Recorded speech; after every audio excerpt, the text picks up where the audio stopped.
আখি, তুই আমাকে সত্যি করে বল তো মা, তোর সাথে অন্যরকম মানে গুরুতর কিছু হয়নি তো? আমার গা ছুঁয়ে বল। আমি কিন্তু ওই প্রশান্ত সাপুইকে একদম বিশ্বাস করি না। আচ্ছা মা, আমার সাথে যদি গুরুতর কিছু হতো আমি তোমায় জানাতাম না। তুমি এত ভয় পাচ্ছ কেন? ওই প্রশান্ত সাপুই না সিটকে রেখে একেবারে লেজ গুটিয়ে পালিয়েছে। তাই না, আমি শুনেছি যে শহরে অনেক রকম ছেলেপিলেরা থাকে, তার সিট ছেলেটাকে বিশ্বাস করা যায়, তাই না? আগের দিন তোকে এতগুলো টাকা দিয়ে বাঁচালো, আর আজ তোকে এত বড় বিপদ থেকে উদ্ধার করলো।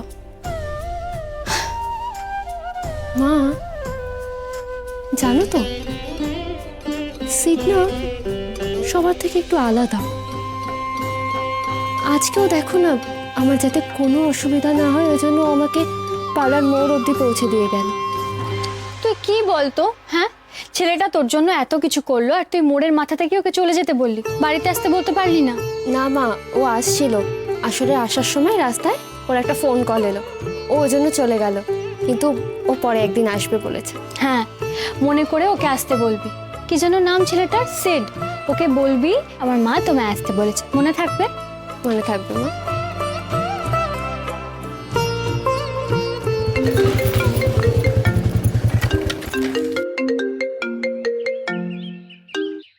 হোয়াট ননসেন্স, এতবার কেন ফোন কর? না না, আমি বিজি ছিলাম না, আমি বাইক চালাচ্ছিলাম, তার জন্যই ফোনটা রিসিভ করতে পারিনি। আমি আসছি, I am on my way. Yeah, ঠিক আছে, বাই। আমি কিন্তু তোমায় আগেই বলেছিলাম এতটা কষ্ট করার তোমার দরকার নেই। আমি যে তোমাকে বাড়িতে ছেড়ে দিয়ে যাচ্ছি এটাতে আমার কোনো কষ্ট হচ্ছে না। কষ্ট হচ্ছে তোমার বাড়ির কাছে এসেই তোমাকে বাড়ির মোড়ে ছেড়ে দিয়ে যাচ্ছি। আচ্ছা, এবার তুমি যাও, নাহলে উনি হয়তো আবার রাগ করবেন। তবে হ্যাঁ, একদিন কিন্তু আমার বাড়িতে আসতে হবে, প্রমিস।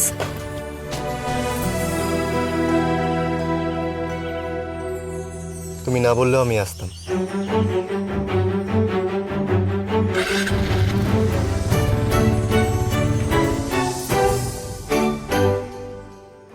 একদিন সিটকে ওর সম্পর্কে জিজ্ঞেস করতে হবে। সত্যি তো, ছেলেটা ওর নিজের কথা প্রায় কিছুই বলে না, ওর ব্যাপারে তো কিছুই জানি না। আচ্ছা আখি, রানিমা কেমন আছে সেটা তো বললি না? দিদান ভালো আছে মা, আর সে তো কিছুতেই হাসপাতালে থাকতে চাইছে না। তার বক্তব্য তাকে ছাড়া আমরা নাকি বানের জলে ভেসে যাব। আচ্ছা মা, তুমি তোমায় বললে না ওই শোভা মাসি তোমায় সেলাই নিয়ে কি বলে গেল? কি আবার বলবে? রান্না হয়ে গেছে, চল আয় খেতে আয়। আচ্ছা মা, সেলাইটা করবে কে? কেন? আমি করব। দুদিন আগে শোভাদির সাথে দেখা হয়েছিল, ওনার শাড়ির ব্যবসা আছে। উনি আমাকে বললেন যে ফলস আর পিকো করতে বাড়ি বসেই করতে হবে, তাই আমিও রাজি হয়ে গেলাম। আচ্ছা মা, তুমি সেলাই কেন করবে? কেন করবে মানে? আমি যদি রোজগার না করি তাহলে সংসারটা কি করে চলবে আখি? আচ্ছা মা, তুমি তো স্কুলে পড়াতে, তুমি সেটা চেষ্টা কেন করছো না বলো তো?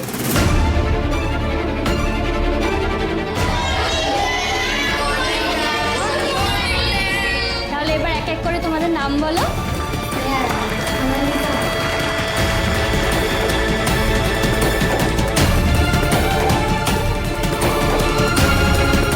না না না, কি হয়েছে মা? কিছু হয়নি। আসলে চাকরি করার কথা আমি এখন ভাবছি না আখি। আর ডাক্তারবাবু বলেছে বাড়িতে থাকতে হবে, রানিমার অবস্থা এখন ভালো না। আখি, তুই আর দেরি করিস না, চল, আমার খুব খিদে পেয়েছে, তুইও চল। মাকে কিছুতেই বোঝাতে পারছি না, কেন যে নিজেকে এইভাবে বন্দি করে রেখেছে কে জানে। কার জন্য এইভাবে নিজেকে তিলে তিলে শেষ করছে মা?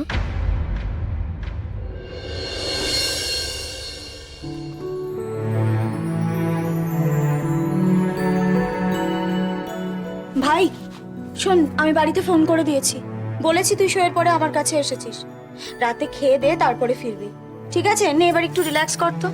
না রে দি ভাই, আমার একদম ভালো লাগছে না, আমি বাড়ি যাই। ভাই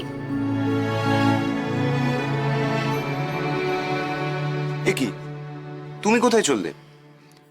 তুমি এখন কোথাও যাবে না, এখানে চুপটি করে বসবে। শালা বাবু, আমাকে তুমি আর জাস্ট একটুখানি সময় দাও। আমি এমন একটা আইটেম রান্না করছি না, যেটা খেলে এই যে তোমার মুড চট করে ঠিক হয়ে যাবে। আচ্ছা রাধিকা, তোমাকে তোমাকে কি বলবো বলো তো? তোমার না সত্যি বলি হারি। নিজের ভাইয়ের সঙ্গে এত ফর্মালিটি মেনটেন করে কেউ কথা বলে? হ্যাঁ, তুমি ওর সঙ্গে সেই আগের মতো কথা বলতে পারছো না? আরে বাবা, ওকে সেই হুকুম করো না। সত্যি তুমি না, শালা বাবু কোথাও যাবে না। আগের মতো কিছুই কি আছে? আগে যেমন ভাইয়ের আমার সাথে কথাই ফুরোতো না, আর এখন 10টা কথা বললে একটারও উত্তর দেয় না। সবটা কেমন বদলে গেল, তাই না রে ভাই?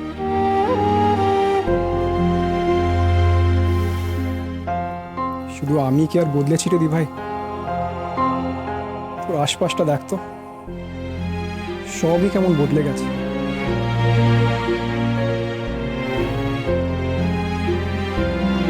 তবে সব বদল কি আর খারাপ? এই পল্লবদাকেই দেখ না, আগে কি ছিল আর এখন কি হয়ে গেছে। তোর আনন্দ হয় না? ইয়েস, আনন্দ। আমরা শালা জামাই বাবু মিলে। তুমি এখন এখানে দাঁড়িয়ে আছো? হ্যাঁ শালা বাবু, এসো, যাও যাও গিয়ে বসো। রাধিকা শোনো, কাজের কথা শোনো, সেটা হচ্ছে আমরা এখন শালা জামাই বাবু মিলে কিঞ্চিত আনন্দ করব, আর রান্নাঘরের পার্ট কিন্তু আমার শেষ। শালা বাবু বসো বসো। শোনো, রান্নাঘরের পার্ট আমার শেষ, এবার কিন্তু ডিনারের দায়িত্বটা তোমার। কারণ আমরা শালা জামাই বাবু এখন একটু ব্যস্ত থাকবো, আমাদের এখন অনেক কাজ। কাজ? তোমাদের দুজনের কি কাজ? তোমাকে না বোঝাতে বোঝাতে আমি পাগল হয়ে যাব। আরে বাবা, আজ কতদিন বাদে শালা বাবু আমাদের বাড়িতে এলো বলো তো? হ্যাঁ, তাও কি না জলসা সেরে। তা জলসা শেষ করার পর যদি একটু জলপথে গমন না হলো, তাহলে কি আর গায়ক মানুষের গলা ঠিক থাকে? কি শালা বাবু? আচ্ছা ভাই, তোর শো কেমন হলো বল? বলার মতন আর কিছু নেই রে। আজকালকার শ্রোতারাও কেমন বদলে গেছে। সেই না চাইতেও আমাকে আগের হিট গানগুলোই গাইতে হচ্ছে। একটু যে এক্সপেরিমেন্টাল, সেমি ক্লাসিক্যাল বা গাজল গাইবো, তা শোনার ধৈর্য আর কারণ নেই। না, এখনকার জেনারেশন কেমন যেন বাধা গতে চলতে পছন্দ করে। তবে ব্যতিক্রম যে নেই তা নয়।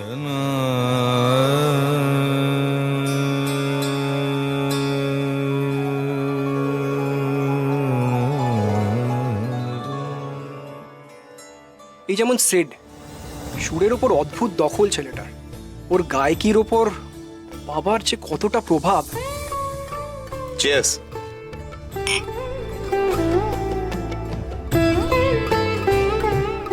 আমি তো অবাক।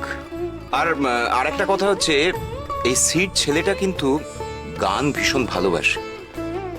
And to be very exact, মানে ও কিন্তু ভীষণ ভার্সেটাইল। হ্যাঁ, প্রথম যেদিন রাগিনীর জন্মদিনে ওর গান শুনলাম, আমি সেদিনই বুঝেছি। এই বাবা বলতেন যে সকালবেলা রেওয়াজটা যা হোক না কেন বন্ধ করা যাবে না। সিড ঠিক তাই করে, সকালবেলা ও রেওয়াজ করবেই করবে।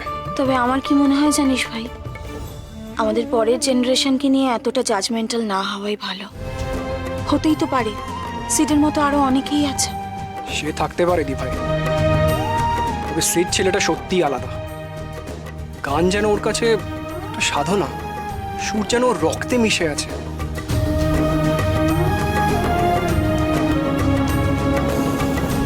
কোথায় পেলো এত কিছু?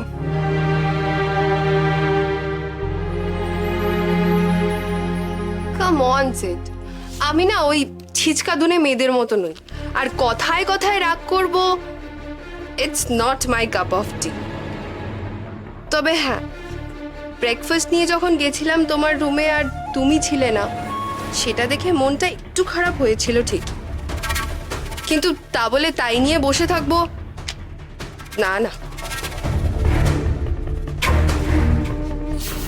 আমাকে যে অনেক দূর এগোতে হবে সেট। তোমাকে আমার কন্ট্রোলে আনার জন্য যা যা করার প্রয়োজন আমি তাই তাই করব। তুমি কিন্তু আমার আসল কথাটাই শুনছো না। এইবার কিন্তু আমি সত্যি সত্যি রাগ করব। আরে বাবা, আমি তোমার সব কথা শুনছি। তুমি তোমার দাদুর মিউজিক কোম্পানি সরগম নিয়ে কথা বলছো। তোমরা একটা নতুন ট্যালেন্ট লঞ্চ করতে চাও এবং তার অ্যাড মিডিয়াতে দিতে চাইছো। Am I right? Right. See, দেখো, আমার যা প্ল্যান আছে, আমাদের অ্যালবামের লিংক আমি আমাদের ক্লোজ কিছু ফ্রেন্ডসদের মধ্যে শেয়ার করব। আর ওটা যদি একবার ক্লিক করে যায় তাহলেই ভাইরাল। কি বলো? Not a bad idea, good. আর আমরা আমাদের অ্যালবামটাকে, ফার্স্ট অ্যালবামটাকেই শোকেস করে এগোবো, এরকমই প্ল্যানিং রয়েছে আমার। বাই দ্য ওয়ে, তুমি তোমার গুরুজির সাথে কথা বলেছিলে তো? ট্রাই করেছিলাম, বাট ফোনটা লাগেনি। আসলে গুরুজির আশ্রমটা এত রিমোট এরিয়াতে না, ফোন লাগার আগেই ভগবানের দর্শন পাওয়া যায়।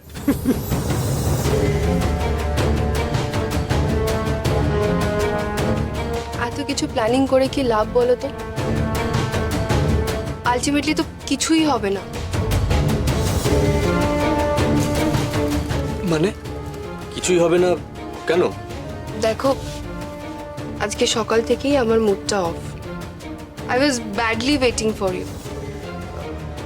তোমায় কি করে বলবো আমি বুঝতে পারছি না, বাট অ্যাকচুয়ালি মা বলছিল যে এই মুহূর্তে নতুন কিছুতে একদমই ইনভেস্ট করতে পারবে না। ও, বিজনেসে কি সব লস টস হয়েছিল বলছে, তাই জন্য এই মুহূর্তে নতুন কিছুতে ইনভেস্ট করা একদমই যাবে না। আচ্ছা। দেখো, this is my dream project, আর এত দূর এসে এত প্ল্যানিং এর পর মা যদি এখন না বলে দেয়, আমি কি করে কি করব কিচ্ছু বুঝতে পারছি না। পুরো হেল্পলেস লাগছে নিজেকে। শোনো, এত নেগেটিভ হওয়ার কিছু নেই, বি পজিটিভ। মাকে বুঝিয়ে বলো না। সেরকম হলে এখন না হয় এই বিষয়টাকে হোল্ডে রাখো, বিজনেস ডেভেলপ করুক, তারপর না হয় এটা নিয়ে ভাববে। দেখো সেট, তুমি দিদি ভাই,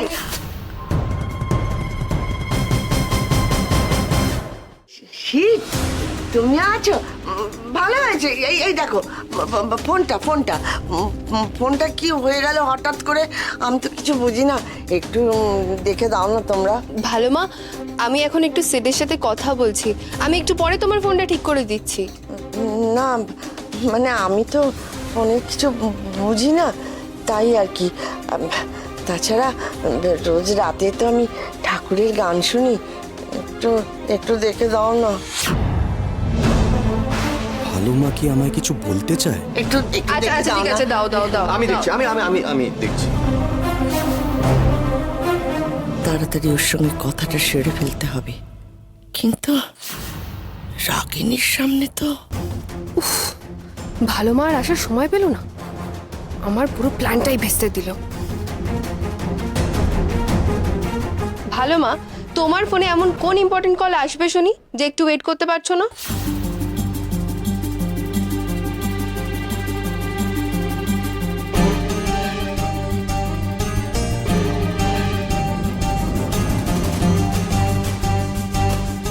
রাগিনী, হ্যাঁ আমার একটা হেল্প করবে প্লিজ? হ্যাঁ শিওর, বলো। আমার রুমে আমার একটা টুল বক্স আছে, ওটা একটু নিয়ে আসবে প্লিজ।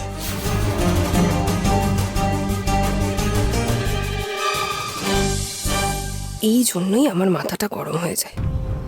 ইনভেস্ট করার কথাটা যেই বলতে গেছি অমনি ভালো মা এসব টপকে পড়লো। ডিসকাস্টিং। Thank you.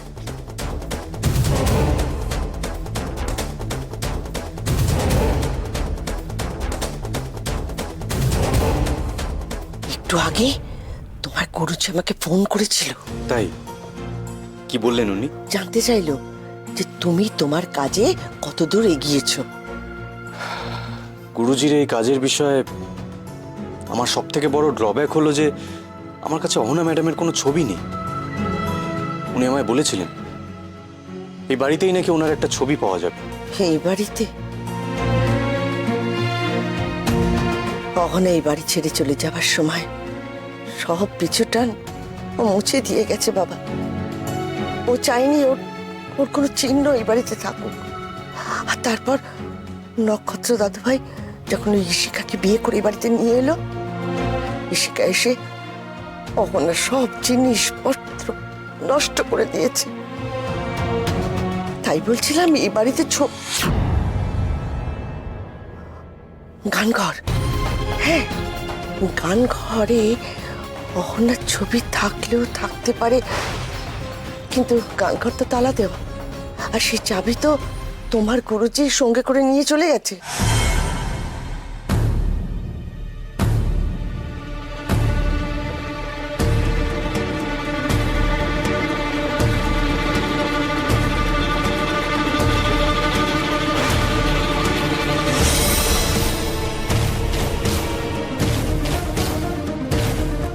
কি কি এটা? গান ঘরের চাবি।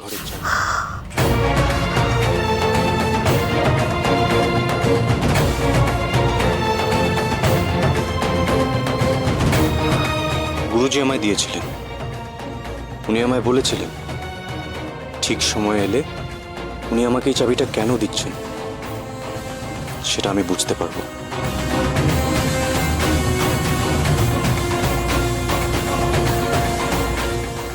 সময় এসে গেছে। আজ খোকার সঙ্গে কথা বলে আমি বুঝতে পেরেছি গান ঘর খোলার সময় এসে গেছে। ওই ঘরে অহনার ছবি আছে। তাহলে তো আজ রাতেই গান ঘরের তালা খুলতে হবে।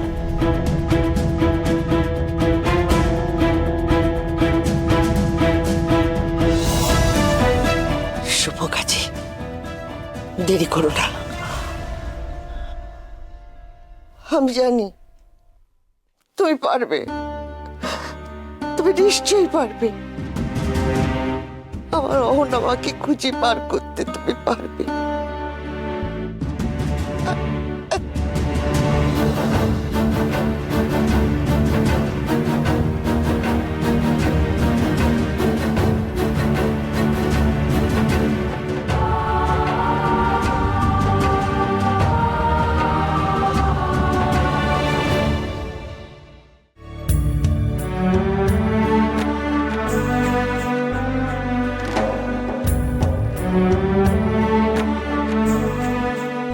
আখি আয় মা, খেয়ে নে, তোর জন্য ডিমের ঝোল করেছি, আয়। আসি মা। এটার আবার কি হলো? এটা সকাল থেকে না ঘর ঘর কেমন শব্দ করছে, তাই দেখছিলাম। পুরনো হয়ে গেছে তো। ও আচ্ছা আখি, বলছি হাসপাতালে তো তুই গেছিলি, রানীমার মানে ডাক্তারবাবু কি বললো রে? ও আজ কিছু বলেনি, বলেছে কাল বলবে। কাল বলবে? হ্যাঁ। রানীমা নিজের জন্য একবারও ভাবলো না রে, আমার জন্য নিজের সারাটা জীবন শেষ করে দিল। একটা মানুষ যে একটা মানুষকে এতটা ভালোবাসতে পারে, রানীমাকে না দেখলে সেটা বিশ্বাসই হবে না।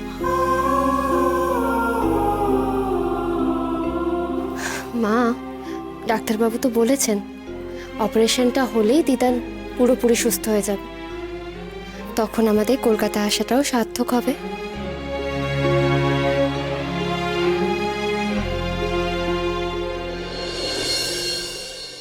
কিন্তু মা, আমার কিন্তু এবার ভীষণ খিদে পেয়েছে। খিদেতে আমি একেবারে পাগল হয়ে যাচ্ছি। আর তার উপরে তোমার এই হাফ বয়েল ডিমের গন্ধ। আমার পেটে না 1000টা ছুঁচো দৌড়াচ্ছে। পাগলি মেয়ে একটা, খা। আখি, এই যে রোজ তুই হাসপাতালে যাতায়াত করছিস, তোর খুব কষ্ট হচ্ছে না মা? কি যে বলো না মা, এখান থেকে তো এইটুকু। মা জানো, তুমি ওই হাসপাতালে যাওয়ার পথে তার ঠিক আগে একটা ছোট বাচ্চাদের স্কুল পড়ে। কে কে এত রাতে এভাবে কে আওয়াজ করছে বলো তো? তুই দাঁড়া, আমি দেখছি, দাঁড়া। না না, তুমি এটা ধরো, আমি দেখছি। ধরো।